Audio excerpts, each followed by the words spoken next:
If you're interested in the story behind the business headlines, check out Big Technology Podcast, my weekly show that features in-depth interviews with CEOs, researchers, and reformers in business and technology. Hi, I'm Alex Kantrowitz. I'm a longtime journalist, CNBC contributor, and the host of the show. I empty my Rolodex every Wednesday to bring you awesome episodes, so go check out Big Technology Podcast. It's available on all podcast apps. Would love to have you as a listener. From LinkedIn News, I'm Jessie Hempel, host of the Hello Monday podcast. Start your week with the Hello Monday podcast. We'll navigate career pivots. We'll learn where happiness fits in. Listen to Hello Monday with me, Jessie Hempel, on the LinkedIn Podcast Network or wherever you get your podcasts. Hello, my friends, and welcome to another exciting episode of Negotiate Anything. This show is produced by the American Negotiation Institute, and with over 5 million downloads and listeners in over 180 countries, listeners just like you have made this the #1 negotiation podcast in the world. Hi, my name is Kwame Christian, and I am the founder and CEO of the American Negotiation Institute. Here at ANI, we believe that the best things in life are on the other side of difficult conversations, and we are passionate about providing you with the best content that will help you to make your difficult conversations easier, both at work and at home. Lastly, I want to remind you that we offer consulting and conduct trainings, both virtually and in person, all around the world. Our focus is in 3 main areas. First, negotiation and conflict resolution. Second, leadership. And lastly, diversity, equity, and inclusion. Check the link in the description below to learn more about how we could work with you and your team. And now, without further ado, let's jump into the interview. Lisa, thanks for joining us today. You're welcome. My pleasure to be here. Yeah, it is our pleasure to have you, my friend. So how about you get us started by telling us a little bit about yourself and what you do? Thank you. Thank you. Well, I guess the way to answer that is that I have been helping women increase their influence and thought leadership so that they can be seen, heard, promoted, and paid. Probably for about 20 years, but sometimes I think I've been doing this my entire life. I've just turned it into a coaching business with Story Happens Here for about the last 16 years. Prior to that, I ran She Negotiates with my business partner, and we were focused almost entirely on compensation kinds of conversations and strategies, and teaching and training and that kind of thing. And one of my superpowers is pattern noticing. I'm a big pattern noticer. So what I was noticing with my clients at She Negotiates was that women really had a hard time building a narrative, building their narrative, knowing how to talk about themselves without stumbling or thinking that they were, egregiously self-promoting. And that really required negotiating with yourself, understanding your intrinsic value and, your values, your strengths, some of the repeating themes that are happening in your work life, and getting a hold of all of that so that you can add value and also increase your market value, right? So that's pretty much now the focus of my work. This is great. Yeah. And it's important work. It's important work. And this is the great thing about what you do is that obviously it is great for advancing women and helping them to get paid what they deserve and move forward in their careers. And then before some of the men listening say, well, I'm out. No, this is information that is good for you too. Building your story and negotiating effectively is something you can do as well. And so I want everybody to stay and listen. And let's not forget also, let's shout out the work you're doing with Beyond Barriers too. Oh, thank you. Yeah. The Beyond Barriers is a relatively new organization that was founded to level up women in the workplace, get them into leadership roles, increase their pay, and really close the wage and leadership gaps in less than what is it now that the World Economic Forum says something like 247 years. So they're really they're working at scale to change the numbers. So I've been very excited to work with them. It's been really great. Awesome. And everybody, there'll be links in the description. So all of that in the podcast episode description. And so let's set the stage for the episode today. So we're going to focus on three main things. First, narrative building, how to frame your value and promise at the pre-negotiation stage. And then second, we're going to talk about strategizing for these important conversations, which is always important. And then lastly, we're going to talk about hacks for navigating implicit and explicit biases. And in that portion, Lisa's going to provide a case study for us to analyze, and we're actually going to work that out here and see if we can find some solutions. So when we talk about narrative building, Lisa, what does that mean in the context of a negotiation? Yeah, good question. As a lawyer, you might start something with an opening statement, right? To sort of frame the situation and direct people's attention in a certain way. And so let's say you're you've been offered, or you're asking for a promotion, let's say, right? I like to really simplify things so that initial statement is a narrative about yourself that frames your strengths. So I bring X, Y, and Z to the table. And in the past year, I've deployed those, and created certain kinds of results, right? Maybe with numbers and percentages. And this year I'm poised to deliver X, for the company or for the team. And I believe that's worthy of a promotion to a new title and a raise of 20%. Right? So you're framing, you're talking about your strengths in a positive way, in the way that they add value, and you're ending with a request. You're ending with your ask, right? So I have to tell you, how I learned that was quite accidental. And as I learned more and read more about negotiation, I realized, wow, I have been doing this a very long time and didn't realize it. But we were talking about commute earlier on, and I was an actress and an improv person, and so that meant that I was usually unemployed. So I had to have a real job, and I worked in marketing and PR. So I got this new job, and I have a commute that's like 10, 12 miles, but it would take me an hour and a half to get there. And I'm new to the job. I'm there about 3 weeks, and I go into my boss and I say, I'm sorry, I have to quit. I cannot do this job. This is just not going to work. And I break into tears and the whole thing. And I'm blubbering. And my boss says, Lisa, is there a question in there? And I just sort of blanked and said, no, I don't know what you mean. It took me a while to figure out why he was asking me that. He says, there's got to be a question. Ask me a question. What do you want? And I said, all right, I'd like to come to work at 10 or 11 and leave at 6 or 7. How would that be?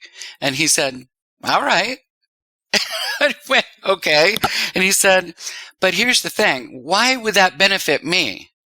What's in it for me? And I said, well, we're all focused on new business presentations. And I said, well, I can be the one who buttons up and make sure that everything's ready to roll, that our decks are in order, that everything is ready. And so I'll be your closer. And he said, that's it. Okay, so the next time you come to me with a problem, I want you to have a solution in mind, and I want you to ask me for something and know why it's a benefit to me. So that was early on a very collaborative approach to negotiation, right? That's a great story. It's such a cool story because essentially, there's so many different ways that we could go about this, right? Because in that situation, you did not approach it as a negotiation. And one of the things that we talk about in this podcast all the time is that we are constantly negotiating. The definition I like to use is anytime you're in a conversation and somebody in the conversation wants something, you should think about that as a negotiation. So we're always negotiating. Exactly. But other people in the world, they don't think about it that way. And what your boss showed you in that instance is that even if the other person isn't approaching it as a negotiation, you can lead the conversation and turn it into a negotiation. He did it very explicitly, but we can do it more subtly.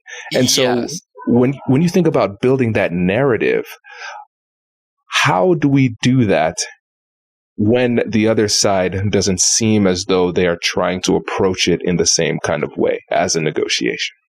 Wow. I have so many thoughts to that. I think if you understand that you're going to be asking for something, if you know that, then there's some preparation you can do to kind of develop your framing and think about what the other person's needs and wants and interests are.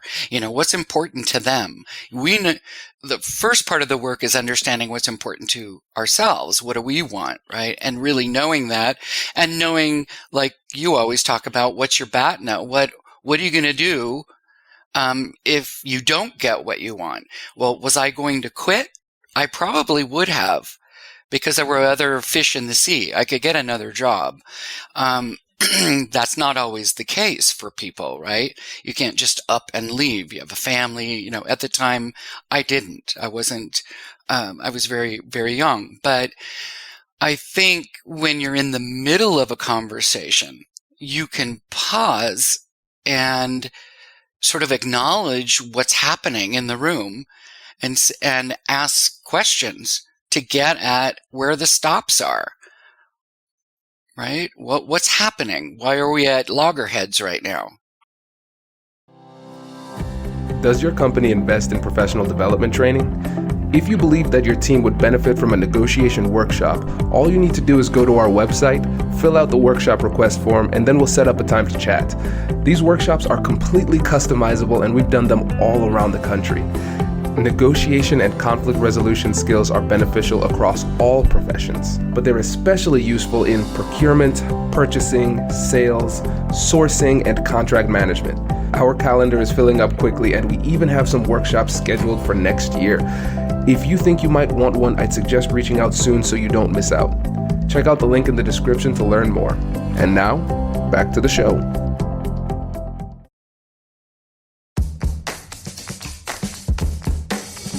Hey you, I'm Andrew Seaman. Do you want a new job? Or do you want to move forward in your career? Well, you should listen to my weekly show called Get Hired with Andrew Seaman. We talk about it all, and it's waiting for you, yes you, wherever you get your podcasts. Brace the rudders! Raise the sails! Raise the sails! Captain, an unidentified ship is approaching. Over. Roger. Wait, is that an enterprise sales solution?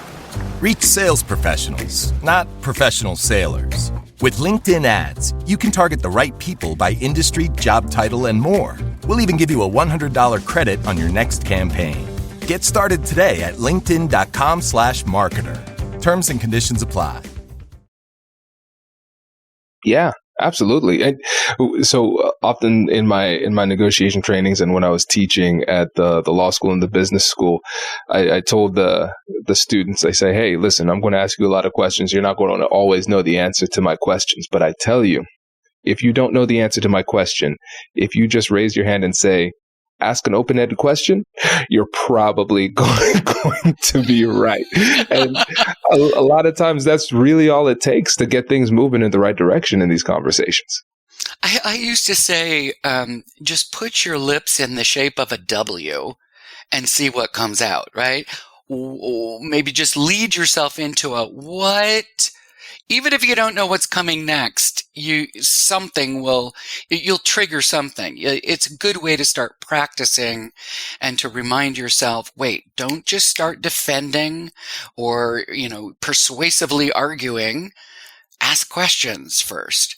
And you'll learn so much more about the other person and where your common ground may be, right? Absolutely. And so, Lisa, I want to go a bit deeper into this narrative building phase. And so with narrative building, we are shaping the conversation. We're taking an opportunity to frame the narrative in a way that is productive and at the same time beneficial to us. So what are some of the key things to keep in mind as we are framing the narrative before the meat of the negotiation actually begins? Well, using a promotion conversation again, or even, asking for a raise or something like that. The work that goes into building your narrative is to doggedly understand what your strengths are. What do you bring to the party? What are you always using to add value to the workplace that's unique to you? Right? So it's kind of like, your unique value proposition that is derived from looking at all of your past experiences. So if you were to wander through your resume right now and you'd analyze it for your strengths and your values and those repeating themes, you're going to come up with a collection of words and phrases that might repeat throughout. And those are triggers. Those are little clues as to what the building blocks of your narrative are, right? And I always tell people, write it out. I want you to write it, and then I want you to learn how to speak it. So they're very different animals. And, a written version of it is something that you might put on your LinkedIn profile or your headline, right? My headline says, I help women develop their thought leadership and influence so that they can be seen, heard, promoted, and paid. So that's kind of a little bit of marketing language, but it's still, I'm not saying to you, hey, I'm a coach. I'm an executive coach. Well, that doesn't tell you anything about me, right? So it's more about my why and what I'm passionate about. And, changing the wage and leadership gaps for women, right? And then the second piece of that is a deeper, kind of more expanded statement that helps people understand how you deliver value, how you deploy your strengths in the workplace. So that's kind of the foundation of it. And it's something that I have noticed time and time again. I think, wow, this is so rudimentary. This is so basic. And one day, one of my clients is going to say, I'm not doing this. This is baby stuff. I've never heard that ever. Never have they put the brakes on, because most of us, not just women, we get into the workplace, we put our head down and we never look back. And we don't reevaluate where we are and kind of how we've grown and developed, and in a way that we can speak about ourselves confidently, as a benefit, to the other person sitting across from us. We're going to help you, right? I'm going to help you accomplish your goals. Yeah, I think this is great. And it ties seamlessly into our second point, which is strategizing about these important conversations. Because this is something you've mentioned a number of times, just organically in our conversation here, Lisa, where we're talking about you have to prepare, because we are not going into these conversations freestyling and hoping for the best. These things don't happen well by accident. It takes some level of preparation and strategy. Yes. And so when you think about the work that we need to do before these difficult conversations, what does that look like to you? Yeah. So, I think about solving like an interpersonal conflict with someone, perhaps, or even, a money negotiation, no matter. You have to think about what the objections to your requests might be, right? And prepare answers to that. And sometimes it's open-ended questions first before your answer. So you might anticipate nobody's getting a raise this year. What's your response to that going to be, right? And first you might ask a question like, How is that so? Tell me what's happening in the business to make that impossible this year. And then you have an answer coming your way, and you're going to use that to pivot and provide sort of your response to that. So I like to prepare for all of those possible objections and set out, okay, first you're going to little small talk, and you're going to acknowledge the other person for something, say something that connects you to, and then you're going to move into your opening statement, and then you're going to ask an open-ended question at the end of your opening statement, and then the rest is sort of, in my mind, improvising with what happens first. But as long as you've prepared for it, I always tell people, look, it's human conversation. It can go any direction. But as long as you've prepared, you can kind of pivot to the answer that you'd like to give in that section, right? Or to reframing an objection. So that's kind of a long-winded answer to to your question. No, this is great. And I think one of the values of having you in particular answering this particular question is your background as an actor and your background doing improv too, because that's a term that you just used here, because you said, yes, I'm going to strategize. I'm going to plan. I'm going to prepare. I'm going to know what I'm going to say next. And I'm going to know the questions that I'm going to ask. And I'm going to know those objections, and I'll be prepared for those too. But you said, I have to be ready to improvise. And I think for a lot of people, that seems almost contradictory to what you're saying, because they think improvisation is just like winging it, but it's clearly not. So how can you blend your preparation with your willingness to go with the flow in the conversations? Practice, right? Practice with friends, practice with me, practice with anybody, and have them throw you curveballs and see how if you can think on your feet. One of the things whenever I was teaching negotiation or working with a client, I would say, if you really, really want to get good at this, take an improv class, because here's the little secret that people may not know about improvisation is you practice games. Right? And so you think about, what's my line anyway? Or that improv show where they're singing, they give them, some sort of style of music. Maybe it's rap, maybe it's a musical, and they just start singing. Well, they have practiced all these different musical styles many, many times, right? Or they've practiced different improv games, ad infinitum, so that when you're in front of an audience and somebody says, okay, you're in Texas and you're a used car salesman, that you roll with it. And it's the old yes and, right? Where you say, yes, and it's hot as hell. And boy, I don't think I'm going to sell one car today. Right. So, it's really practice is what makes you able to think on your feet and not stumble around. And also it's what helps you be creative in the moment, especially if you're at an impasse, you're stuck. That might be the time to open up the door to, well, let's brainstorm a bit here and see how we can meet each other's needs. Absolutely. It's a great way to break through impasse. And that's one of the benefits of seeing every interaction as a version of a negotiation, because now every conversation becomes an opportunity to practice. And I think a lot of times people get too rigid. They get too rigid in their approach.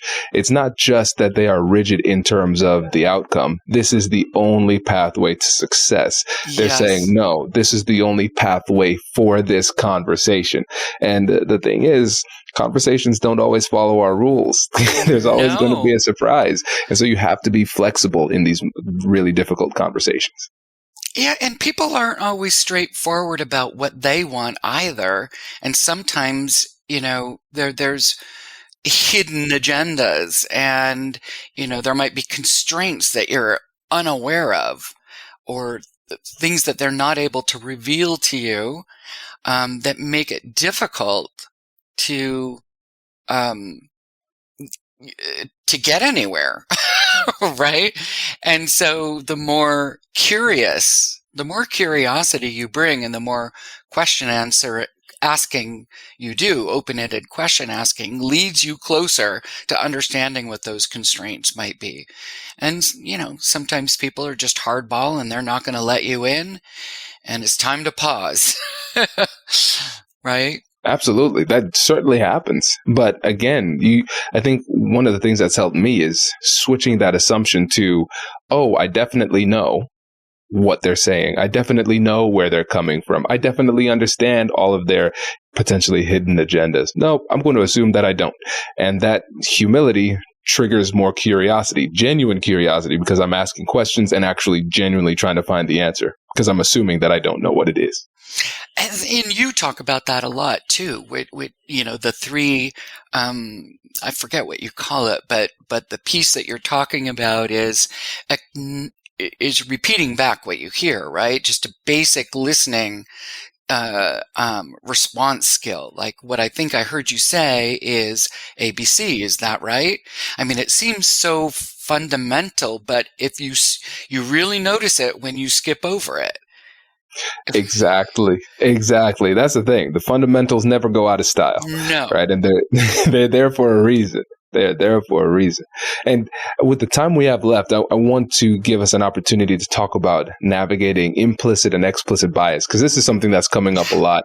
And the reality is, when I think about bias, that bias is really just the natural state of the brain. We all have biases about everything, right? I'm biased about the way that we do the podcast, right? Because, I was 2 minutes late because I was very finicky about my microphone.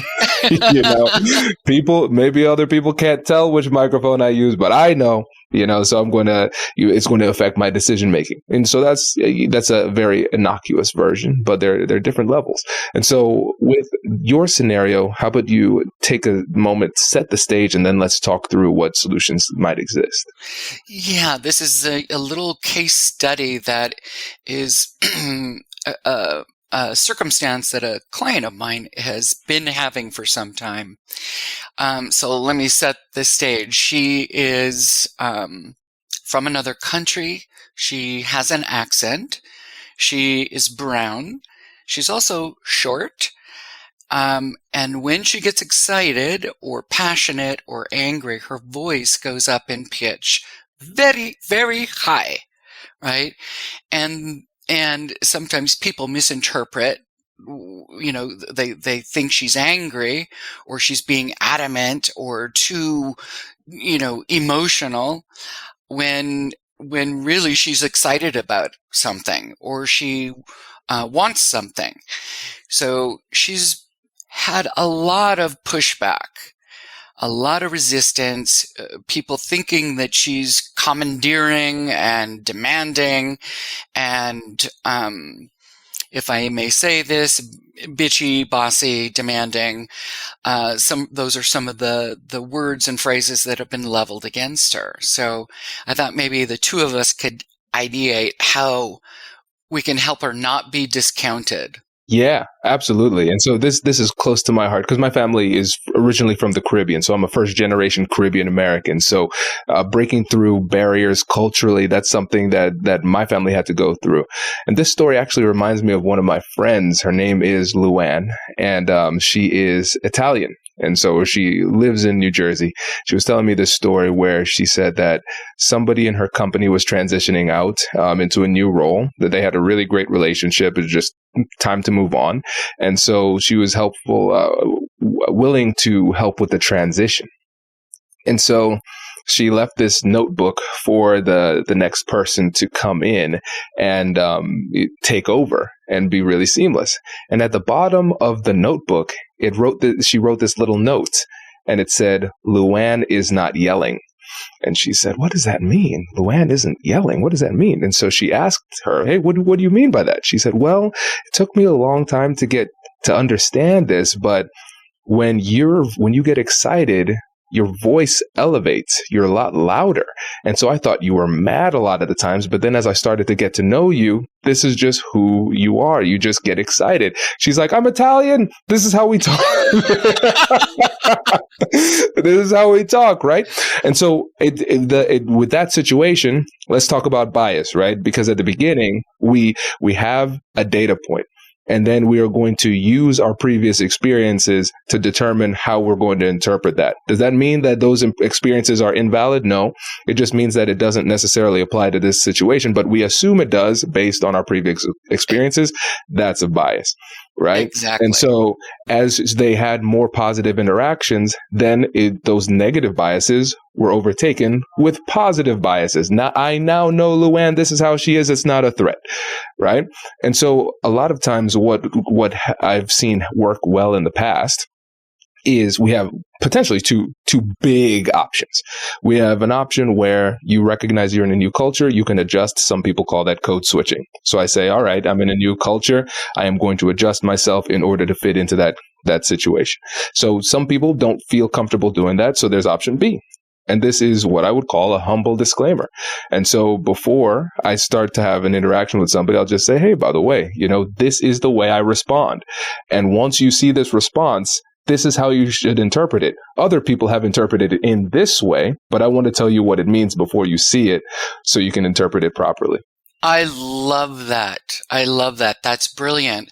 It's really setting expectations, right? Managing expectations, which is one of the things, with this particular woman, this is part of the path that we took, was to set the table, tell people who you are and what you're like, and what happens when you get excited and what happens, when you get angry. And another thing, this in this particular case, was to see if I could help her ground her voice, get her voice into her belly. Right? So like when someone is nervous or excited and they're not conscious of it, you're gonna go rise in pitch. But let's see if when you notice this is happening, if you could do the opposite.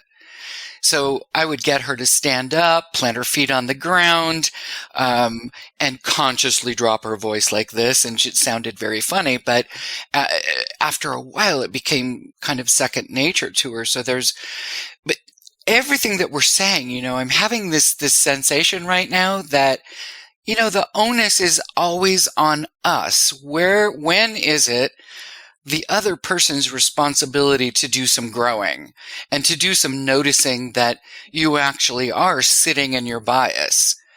You actually are having an expectation. It reminds me of the line in Hamilton when Burr is kind of meeting or talking to Hamilton, and he says, talk less, smile more.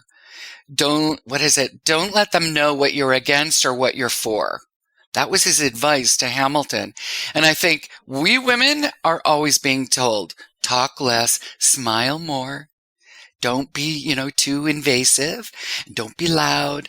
Don't take up space, right? And it's annoying. It's irritating. Because sometimes that's all we want to do.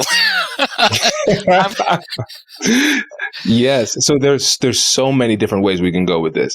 So let's talk about this. Let's talk about this important thing. So like earlier I said, conversations often don't follow our rules. Psychology often doesn't follow our rules. Psychology by itself is not inclusive. At the end of the day, we are animals. We're primates. We're social beings. We're territorial.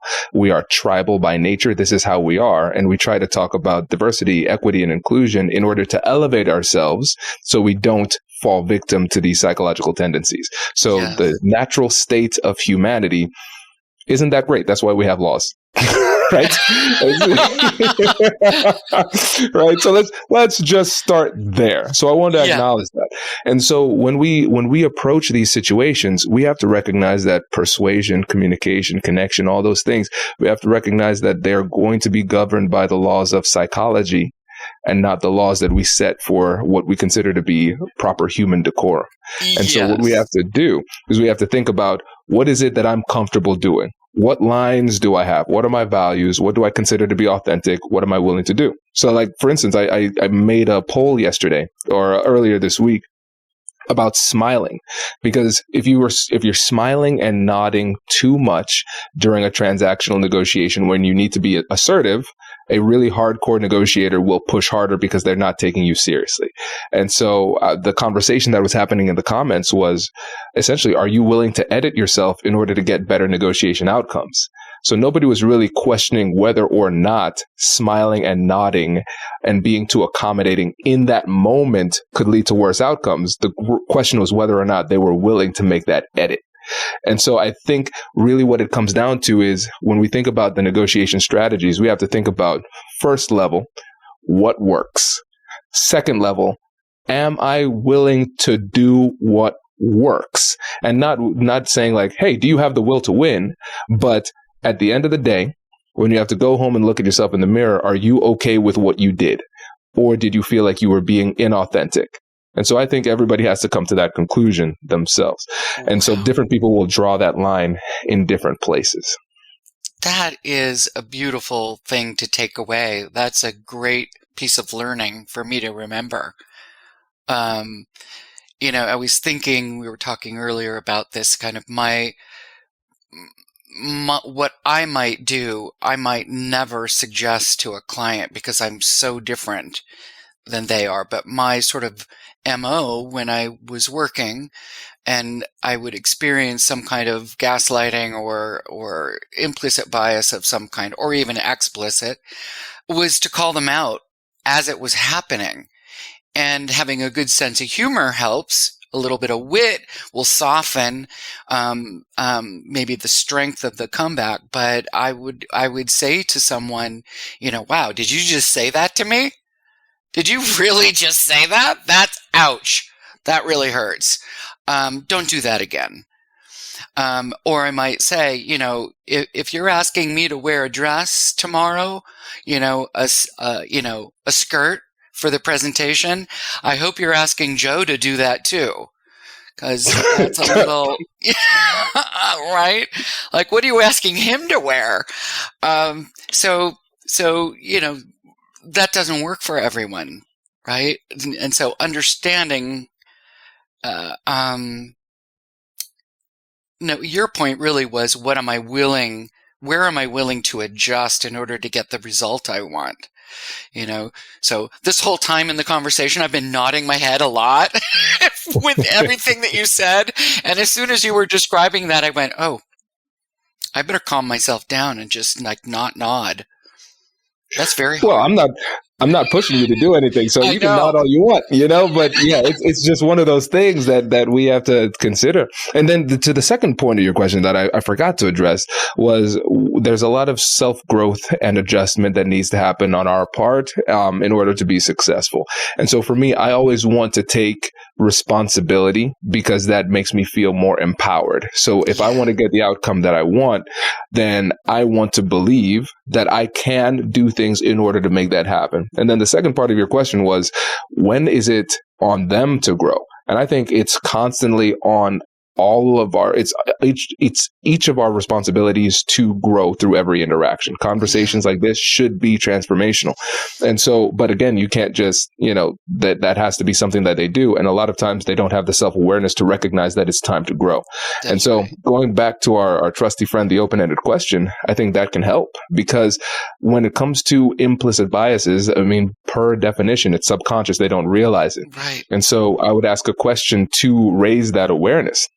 So I remember I was having a conversation with somebody, and it was an athlete who was coming up to the podium to speak. And the person I was talking to said, well, I hope that they use proper English when they speak. Oh. And so, there are a lot of ways I could go about that. And so all I did was this. I just asked the question. So what is it that makes you think they wouldn't use proper English when they speak? And then they thought about it for a second. They're like, oh, that was bad. I'm sorry. Yeah, no, I'm sorry. Yeah, they got it. They got it immediately. Right. And that was it. Right. And there was no teaching necessary, right? Exactly. Super simple. Super simple. And so the relationship was still in a good spot, and they appreciated the learning, and they also appreciated the grace that was extended, not chastising them, because, socially, I could have pushed that moral superiority and used that righteous indignation to bring down fire and brimstone. But I think shaming people into allyship isn't the best way to go. That's right. Shaming rarely works. Well, it does in some cases if people aren't cooperating at all, right? Like a little slap on the wrist might bring them back into cooperation. It just depends on the circumstances, right? Yeah. And so for me, I'm always in business, and any difficult conversation, I'm a diplomacy first kind of guy. So I always want to give them the opportunity to comply on their own accord. And at the same time, I'm also a lawyer, and I tell people I have claws, but my claws are retractable. I'll give you the option first. Well, Lisa, I've really enjoyed this conversation. I completely lost track of time. I was having way too much fun. I hope you were too. But before you go, can you remind the listeners about you, your company, and how they can get in touch with you? Sure. My company is Story Happens Here, storyhappenshere.com. And you might also want to check out beyondbarriers.co to see what that leadership program might do for you and your company. So I really appreciate being on the podcast. Thank you for inviting me. This has been a blast. Thank you. It's our pleasure. Thanks for coming on.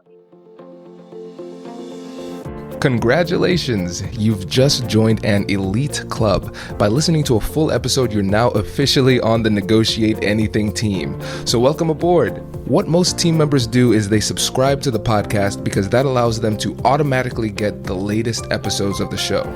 The best things in life lie on the other side of difficult conversations. Keep learning, keep practicing, and keep getting better. Your relationships will improve, your career will soar, and you'll have the confidence you need to get the most out of these crucial conversations. Again, thank you for joining the team. We're excited to have you, and I will see you in the next episode. I'll catch you later.